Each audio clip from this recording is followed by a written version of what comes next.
देखिए कि जो कंपैरिज़न्स होते हैं, कंपैरिज़न आप तब कर सकते हैं जब आप दोनों चीज़ों को पढ़ चुके हैं। अगर आपने अभी एक चीज़ पढ़ी है, दूसरी नहीं पढ़ी हुई, तो फिर अभी आप इस काबिल नहीं हैं कि आप उसका कंपैरिज़न कर सकें।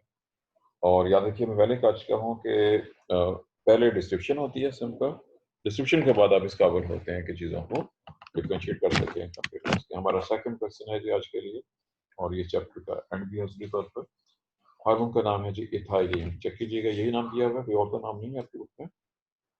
इथाइलीन ही दिया हुआ है या ईथीन दिया हुआ है? सही थाईलीन ही दिया हुआ है।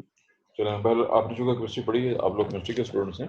इथाइलीन और ईथीन, ईथीन इथाइलीन जी, आप CH2 डबल बॉन्ड CH2 और CH ट्रिपल बॉन्ड CH, ये चीजें आपने आई एम श्योर कि केमिस्ट्री में पढ़ी हुई हैं सब लोगों ने। वाकिफ हैं इनसे?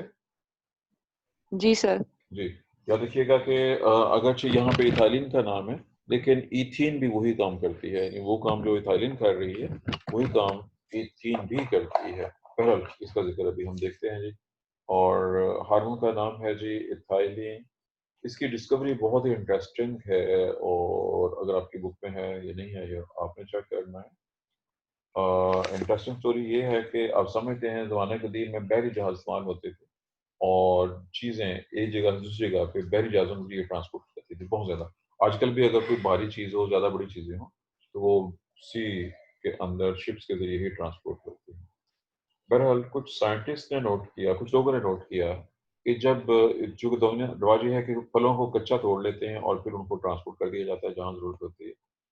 कुछ लोगों ने नोट किया कि जहाँ पे केले पड़े हुए थे, वहाँ से एक ख़ास तरह की स्मेल आ रही थी। उसको रेक्टिफ़ाई ना कर सके, उन्होंने साइंटिस्ट को बताया, कुछ लोगों को जी इसमें से कुछ ख़ास तरह की स्मेल आ रही थी। पहले रिसर्च हुई तो पता चला कि वहाँ से जो स्मेल आ रही है, वो इथाइलिन की स्मेल है।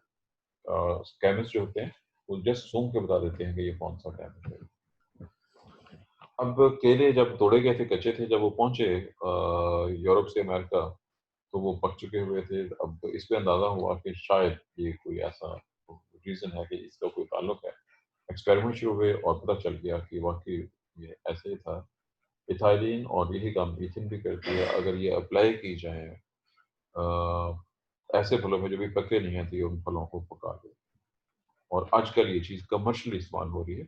आजकल सारे के सारे फ्रूट इसी तरीके से ही पकाए जाते हैं आमतौर पे। केमिस्ट्री आप लोगों ने बहुत सारी पढ़ी हुई है जी। इथाइलिन क्या है, कैसे बनती है, केमिस्ट्री के रेफरेंस से आपने बहुत सी पढ़ी हुई हैं। अगर आपकी बुक में दिया गया है, उसको आप खुद चेक कर लें। इसमें सिलेबस में तो नहीं है, लेकिन हम पढ़ेंगे जी अब मोस्ट इम्पोर्टेंट चीज़, और वो है जी what is role of ethylene in plants. इसमें हेडिंग बहुत से हैं, छोटे-छोटे हेडिंग हैं और सारे के सारे इंटररिलेटेड हैं। तरतीब का कोई सर-पैर नहीं है, तरतीब आगे अच्छी हो सकती है मुख्तलिफ किताबों के अंदर। मैं नंबर 1 पे जिसको रखूँगा वो होगा फ्रूट राइपनिंग और क्लाइमैक्टिक। 2 हेडिंग हैं, क्लाइमैक्टिक और फ्रूट राइपनिंग। क्लाइमैक्टिक याद रखिए कि एक लफ्ज़ की मीनिंग एक ज़्यादा हो सकते हैं। हम प्लांट्स एंजियोस्पर्म के रेफरेंस से याद रखिए। क्लाइमैक्टिक का लफ्ज़ जो हम यहाँ एक्सप्लेन कर रहे हैं कि प्लांट फिजियोलॉजी है। प्लांट फिजियोलॉजी के रेफरेंस से हम क्लाइमैक्टिक को डिस्कस करने लगे हैं और स्पेसिफिकली फ्लावरिंग प्लांट के हवाले से। जब एक फल बनता है, शुरू में फल छोटा-सा होता है, अगर आप बहुत छोटे से फल को जब बन रहा हो अभी, चखने की कोशिश करें तो वो कड़वा लगेगा, थोड़ा-सा बड़ा हो जाएगा तो वो फीका हो जाएगा, थोड़ा-सा और बड़ा होगा तो फिर वो हल्का तुरश आना शुरू हो जाएगा, फिर वो ज़्यादा तुरश हो जाएगा और जब वो पकना शुरू हो जाएगा तो उसमें मिठास आना शुरू हो जाएगी। मिठास कब तुलसी हो सकती है कुछ फलों में, जैसा कि मैंगो में होती है, अंगूर में है और ऑरेंजेस की वैराइटीज़ में होती है। अब जब फल तुरश से मीठा हो रहा होता है, तो जो चेंजेज़ आ रही होती हैं उसमें, वो क्लाइमैक्टिक का है। या देखिए कि जब फल पक रहा है, उसमें बहुत सी रेस्पिरेशन हो रही होती है। क्रेब्स साइकिल के अंदर बहुत से एसिड्स हैं, आपने सारे एसिड पढ़े हुए हैं, वो जब ज़्यादा होते हैं, तो फल खट्टा हो जाता है, जैसे ऑरेंज में सिट्रिक एसिड बहुत ज़्यादा। अब जो ये स्टेज है क्लाइमैक्टिक, इस स्टेज में फल जब पकना शुरू होता है, तो बहुत ज़्यादा एक्टिव रेस्पिरेशन वाली, और आखिरी स्टेप में वो ऑर्गेनिक एसिड जितने भी मौजूद थे, वो कन्वर्ट हो जाते हैं शुगर में। जब वो शुगर में कन्वर्ट होते हैं, तो फल मीठा होना शुरू हो जाता है। जितनी ज़्यादा शुगर बनेगी, उतना ज़्यादा फल मीठा हो जाएगा। वेल ये इसका पहला हिस्सा है। और याद रखें कि जब ऐसा हो रहा होता है कि यानी एक फल हम बाहर जो 3 डब्बे में आ गए जी। अब तक आवाज पहुंच रही है 3 डब्बे वाले की? जी, ये आवाज आ रही है आपको 3 डब्बे वाले की नहीं जी? यस सर, आ रही है। तो मजबूरी है जी, वो बंदा बाहर गली में लाउड स्पीकर पे बोल रहा है और मेरे गले में लाउड स्पीकर नहीं है, तो मैं 2 मिनट के लिए 1 मिनट के लिए खामोश हो रहा हूँ, क्योंकि ये तो हमारा टाइम खत्म हो गया जी। 9:43 हो गया, मेरे ख्याल में 1-2 मिनट के अंदर ये बंद हो जाएगा। ये हमारे सिर्फ पहला पॉइंट हुआ है, एक तो चले फलों के पकने का 10 बजे तक टाइम है। चलो फिर ठीक हो गया। वो मुझे हमेशा बोल जाता है कि टाइम कब तक है। क्लाइमैक्ट्रिक एक हिस्सा मुकम्मल हो गया, दूसरा हिस्सा है जी फ्रूट राइपनिंग। ये फल ये जो हार्मोन है थायरीन, फ्रूट के पकने के अमल को कुदरत तौर पे सेल के अंदर प्लांट्स के अंदर डेवलप हो रहा है, डेवलपिंग फ्रूट के अंदर पैदा हो रहा है और वहाँ पे फल के पकने को एक तो उसका मीठा होने का अमल हो गया और उसके जो पकने का अमल है उसको कंट्रोल कर रहा है। पकने में आप समझ इस बात से वाकिफ हैं, मैंगो की मिसाल लीजिए। मैंगो जब कच्चा होता है तो ग्रीन होता है, आहिस्ता आहिस्ता येलो और फिर किसी और कलर में भी। या देखिए कि ज़्यादातर मैंगो ग्रीन या ग्रीन से येलो होते हैं, लेकिन कुछ मैंगो किसी ने देखा है जी कोई और कलर मैंगो में ऑरेंज और येलो और इसके अलावा किसी फल किसी ऐसे मैंगो का नाम जिसमें ग्रीन और येलो के अलावा कोई और कलर हो, और वो कलर कौन सा मैंगो कौन सा? सर मैंने रेड कलर का भी देखा है 2 दिन पहले। Very good. कौन सा था, उसका नाम को बताया कि नहीं? सर नाम नहीं पता। जी, सबा ने नाम पौधा देख लिया, नाम का नहीं पता है। सबा केमिस्ट है लेकिन जरा कमजोर केमिस्ट है। मेरी केमिस्ट्री बहुत पुरानी है लेकिन अल्हम्दुलिल्लाह इतनी माठी नहीं है जितने आपकी केमिस्ट होते हुए हैं। चलिए सुन लीजिए। जी, किसी और ने देखा हो जी कोई ऐसा आम जो ऑरेंज कलर का हो, रेड कलर का हो? Anyone else? क्लास में इस वक्त 25 स्टूडेंट मौजूद हैं।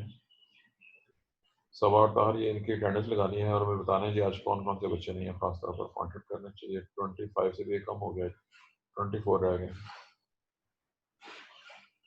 जी। किसी और ने कोई और मैंगो देखा हो जी किसी कलर में ग्रीन और येलो के अलावा? चलो मैं बता देता हूँ जी। सब आपने जो देखा होगा, चांसेस 90% चांसेस हैं कि वो मैंगो सदूरी होगा, उसको संदूरी कहते हैं। संदूर एक बहुत मशहूर केमिकल का नाम है और उसके रंग से मिलता उसका रंग होता है संदूरी। ये जरा कम कम पाया जाता है हमारे यहाँ, हल्का ये ज़्यादा तुर्श होता है, इसमें तुर्शी ज़्यादा होती है जी। हमारा पहला टॉपिक जी फल के पकने की बात हो रही है। फल के पकने में एक उसका रंग चेंज हो जाएगा, ग्रीन से येलो, मैंगो की मिसाल दी है मैंने। अब जरा बाकी फलों में आ जाएं। किसी ने कच्चा आलू बुखारा देखा है कभी? कच्चा आलू बुखारा, बिल्कुल कच्चा आलू बुखारा एक्सक्यूज मी सर। जी। सर आम पकने का प्रोसेस तो हर जगह सेम ही होता है, लेकिन पाकिस्तान के आम ज़्यादा मीठे होते हैं और साउथ अफ्रीका में आमों का कलर भी रेड होता है और वहाँ पे आमों में मिठास भी नहीं होती और टेस्ट भी चेंज होता है। चलिए आपने ऐसा क्यों होता है? जी बिल्कुल आपका सवाल जो है, चले मैं एक और, आपने सिर्फ मैंगो का जिक्र किया, मैं एक और चीज़ का जिक्र करने लगा हूँ। चावल दुनिया में हर जगह बहुत जगहों में पैदा होता है और बहुत ज़्यादा खाया जाता है। सबसे ज़्यादा चावल चाइनीज खाते हैं। दुनिया का बेहतरीन चावल हमारे डिस्ट्रिक्ट में पैदा होता है। वैसे हमारे डिस्ट्रिक्ट के साथ ही गुजरांवाला है, सियालकोट है ये, और लाहौर के इलाके जहाँ पे कुछ जो जगह बाकी बच गई। वैसे तो लाहौर में अब बंदे पाए जाते हैं, चावल कम है, लेकिन ये वो इलाका है गुजरांवाला, सियालकोट, शिवपुरा। शिवपुरा बेस्ट है इसमें चावल की ग्रोथ के लिहाज से। हमारा चावल दुनिया का बेहतरीन चावल है। चावल हर जगह पैदा हो रहा है, यहाँ पे क्यों पैदा हो रहा है? अच्छा ये बात। अगला क्वेश्चन भी है। दुनिया में ऑरेंज बहुत से मुल्कों में पैदा होते हैं। दुनिया का बेहतरीन ऑरेंज जो है वो सरगोदा में पैदा होता है। दुनिया में बंदे बहुत जगह पे हैं, पूरी दुनिया में बंदे ही बंदे हैं, लेकिन बेहतरीन दिमाग जिनका, बहुत ज़हीन जो लोग हैं, वो पाकिस्तान, इंडिया और चाइना में ज़्यादा पाए जाते हैं। और इसका ऑर्डर भी है कि दुनिया में सबसे जो जुराइम बादशाह लोग हैं वो भी पाकिस्तान, इंडिया में बहुत ज़्यादा हैं।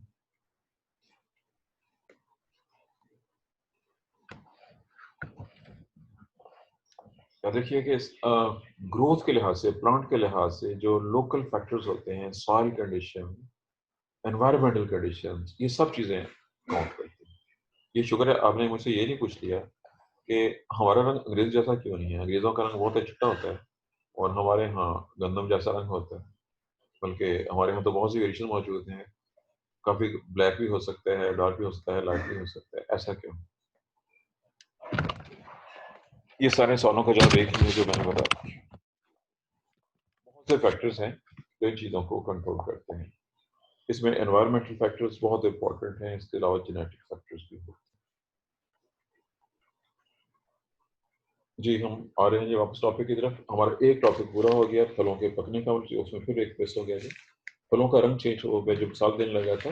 आलू बुखारा नहीं बल्कि तमाम फल जब पैदा होते हैं शुरू में, वो सब्ज रंग के होते हैं। बाद में कलर चेंज होके येलो, ऑरेंज, रेड, प्लम और जो है जामुन जामुन का कलर पर्पल, और ऐसे चेरी का कलर भी रेडिश पर्पल, मुख्तलिफ वैराइटीज के अंदर ये सब जो कलर्स हैं एंथोसायनिन पिगमेंट्स की वजह से कलर चेंज होते हैं। बस ये था जो हमारा एक टॉपिक मुकम्मल हुआ था। हमारा सेकंड हेडिंग है इसमें एफसीएम, वही टॉपिक जो एफसीसी के में था। यही हार्मोन इथाइलिन जो है जब फल पक जाते हैं तो उसके गिरने के अमल को और पत्तों के गिरने को ये भी इफेक्ट करता है। इस लिहाज से ये भी ग्रोथ इनहिबिटर हार्मोन। 2 पॉइंट्स हो गए हमारे, 2 के 3 हो गए, 2 हो गए, चूंकि मैंने क्लाइमेक्ट्रिक और उसको इकट्ठा बयान किया। क्लाइमेक्ट्रिक को सेपरेट और फ्रूट रैपलिंग को जो है अब सेपरेट हेडिंग भी दे सकते हैं। हमारा अगला हेडिंग लफ्ज है डी ग्रीन। डी ग्रीन ये है तो रैपलिंग का हिस्सा, लेकिन सेपरेट हेडिंग दिया गया। एक्सपेरिमेंट किए गए, अगर थोड़ी सी मकदार में जस्ट 10 ppm के करीब इथाइलिन गैशियस फॉर्म में दी जाए, जहाँ पे अपने रखे हुए सिट्रस में ऑरेंज वगैरह और बनानास, तो ये उनको डिग्रीन कर देती है, उनके कलर को चेंज कर देती है। पाकिस्तान में बाकायदा ऐसा हो रहा है। जो ताजर पेशा लोग हैं जो वो तोड़ते हैं, ऑरेंज तोड़ते हैं, अभी ऑरेंज कच्चा होता है उसको वो जस्ट डी ग्रीन कर देते हैं, उसका कलर चेंज कर देते हैं। खास तौर पर मौसमी का ऐसा करते हैं, ग्रीन मौसमी लेके उसको इथाइलिन उसको अप्लाई करते हैं तो वो उसका रंग बाहर से पीला हो जाता है। देखने लगती है ये बिल्कुल पक गई है, बिल्कुल ठीक हो गया, खूबसूरत हो गई है, लेकिन एक्चुअली वो अभी प्रॉपर पक्की नहीं होती। पकने के लिए कुछ टाइम फैक्टर ज़्यादा चाहिए होता है। ज़्यादा मकदार में देखो जल्दी डी ग्रीन हो जाती है, कलर चेंज हो जाता है, लेकिन अभी वो प्रॉपर पक्की नहीं होती। जो लोग प्रॉपर पकाते हैं वो उसको टाइम फैक्टर को समझते हैं कि कितना टाइम के लिए इसको दी जाए कि वो पक भी जाए और कलर भी इसका चेंज हो जाए। बहरहाल ये प्रोसेस शुरू मरूफ है और कमर्शियल इम्पोर्टेंस का हामिल है। छोटा सा हेडिंग है क्लोरोफाइलेज एक्टिविटी। ये हार्मोन जब अप्लाई किया जाता है तो ये ऐसे चीज़ों को एक्टिवेट करता है, ऐसे एंजाइम को एक्टिवेट कर देता है जो क्लोरोफिल को ब्रेक डाउन कर देते हैं। जब क्लोरोफिल टूट जाएगा उसका कलर ग्रीन नहीं रहेगा और वो कलर येलोइश होना शुरू हो जाएगा।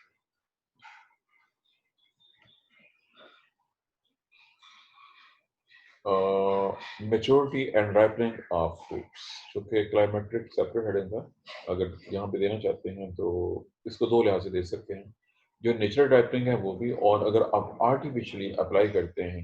अब इसका तरीका हमारे यहाँ तैयार हो रहा है, बल्कि आपने मैंगो तोड़े, कच्चे मैंगो, उनको एक पेटी में रखा। वो जो पेटी अगर आपने कभी बाजार में देखी हो या खुद परचेज की हो, घर पे आई हो, किसी भी फ्रूट्स, बहुत से फ्रूट्स पेटियों में आते हैं, लकड़ी की पेटियों में, उसके अंदर एक पुड़िया में मसाला डालते हैं, इथोफोन के नाम से वो मसाला।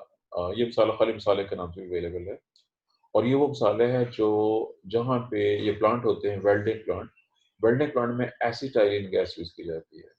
वो एसिटाइलिन गैस में पहले कह चुका हूँ कि CH2 डबल बॉन्ड CH2 और CH double triple bond CH, ये दोनों सेम एक्शन शो करते हैं।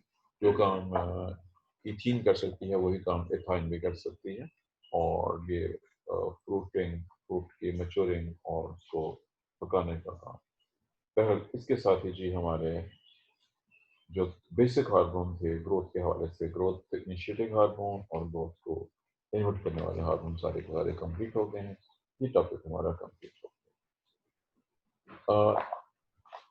असली तौर पर तो हमारा चैप्टर सिलेबस, चूँकि सिलेबस में सिर्फ ग्रोथ हार्मोन्स पर इस्तेमाल किया है, कुछ एक्स्ट्रा हार्मोन्स है। मिसाल के तौर पर फ्लोरिजन है, एंथीसिन है, वर्नेलिन है, और कुछ और भी हार्मोन्स हैं, मॉर्फेक्टिन्स हैं एंड सम अदर्स। लेकिन मेरा नहीं ख्याल कि इनके हवाले से कोई क्वेश्चन पूछा गया। जी अंदलीप, आपने या ताहर या किसी और ने क्वेश्चन चेक किया हो, कभी किसी ऐसे हार्मोन के हवाले से कोई क्वेश्चन आया हो जो कि रूटीन में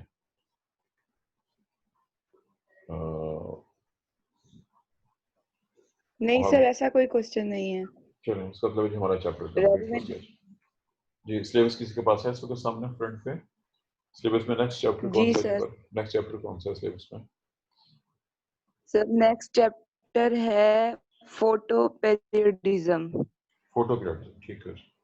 और उसके वाले से कोई क्वेश्चन चेक कर लेना आपने, ताकि जब आप हम शुरू करें कल इंशाल्लाह, कल परसों, तो क्वेश्चन सामने होंगे। क्वेश्चन क्योंकि मेरे ख्याल में लॉन्ग क्वेश्चन एक ही बनता है, उसमें शॉर्ट क्वेश्चन बहुत से बन सकते हैं। जी, इस वक्त 27 स्टूडेंट शो हो रहे हैं मेरे पास। बच्चे वेरी करते रहते हैं। इस वक्त 27 हैं मैक्सिमम। Excuse me sir. जी सर मैंने आपको प्राइवेट ये रोल नंबर सेंड किए हैं, ये आज इन्होंने यानी कि कभी आते हैं कभी नहीं, यानी कि चलो मैं चेक करूंगा, उनको देख लूंगा। तो सर आप जब यानी कि अटेंडेंस लेक्चर के दौरान आप पता चलता है कि स्टूडेंट लीव करेगा, तो सर आप कहें बोला ना करेंगे यानी कि ये लीव कर, क्योंकि फिर स्टूडेंट पता चल जाता है वो दोबारा ज्वाइन कर लेते हैं। क्लास वाले बता देते हैं कि सर आज निकालने लगे। हाँ जी, उसका हल मेरे पास है। अभी मेरे पास हल ये है जी, आप सब लोग अपनी अटेंडेंस दोबारा मार्क करें। जस्ट अ मिनट, मैं इसको एक बार